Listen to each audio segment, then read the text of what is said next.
सहज स्वरूप समानी, सहज स्वरूप समानी, जय अम्बे भवानी अष्टभुजी महारानी।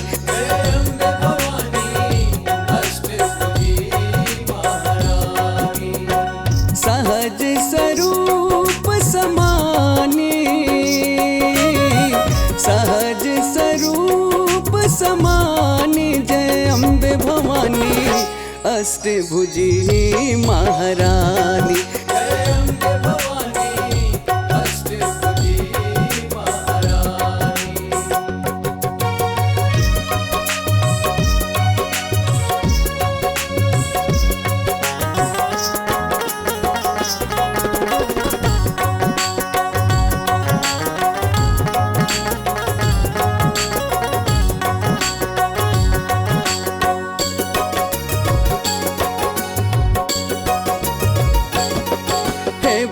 सुलभ जो तुझको पुकारे, निज नित ध्यान लगाए, तेरे शरण को स्वर्ग समझ कर जो तुझे शीस नवाए।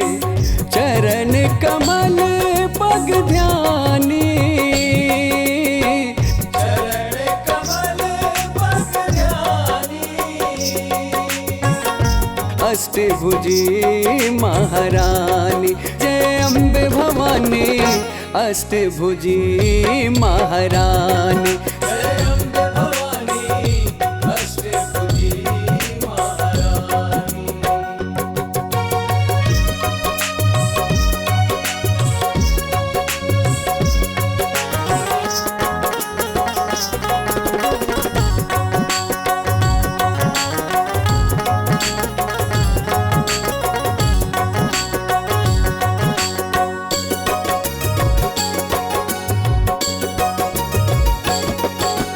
ममतामयी तू माँ उसकी है, शुभ वरदान की देवी, सिंह सवारी वाली है माँ अंत ज्ञान की देवी।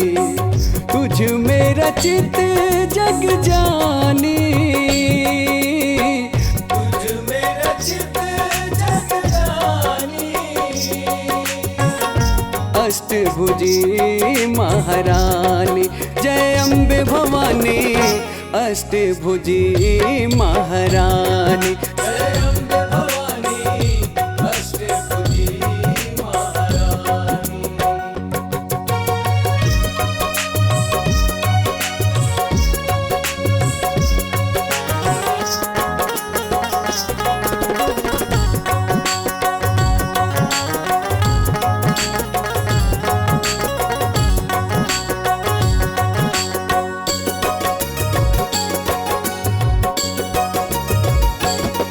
हाँ तू वर दे तो दास हो स्वामी, धूप हो शीतल छाया, कष्ट सरल हो जाए पल में, ऐसी है तेरी माया।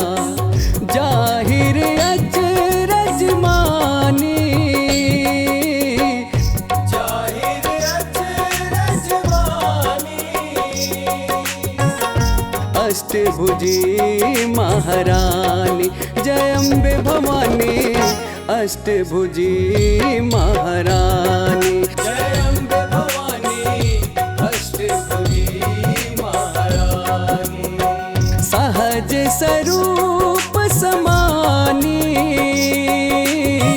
सहज स्वरूप समानी, जय अम्बे भवानी अष्टभुजी महारानी।